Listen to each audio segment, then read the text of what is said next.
Hey everyone, I'm Mr. Willis, and this is your Macro Minute on inflationary and recessionary gaps. When GDP gaps exist, it means the economy is producing a real GDP output in the short run that is either lesser or greater than the real GDP output they should be producing at full employment.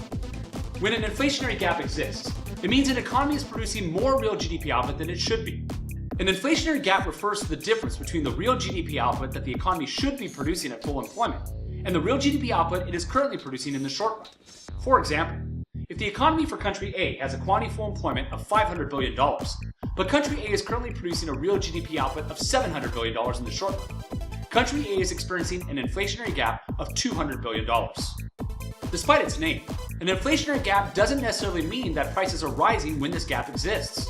Inflationary gaps are created by either an increase in aggregate demand or an increase in short-run aggregate supply from long-run equilibrium. And so, as you can see, an economy can experience either inflation or deflation while in an inflationary gap. When a recessionary gap exists, it means an economy is producing less real GDP output than it should be. Again, the gap refers to the difference between the real GDP output the economy should be producing at full employment and the real GDP output it is currently producing in the short run.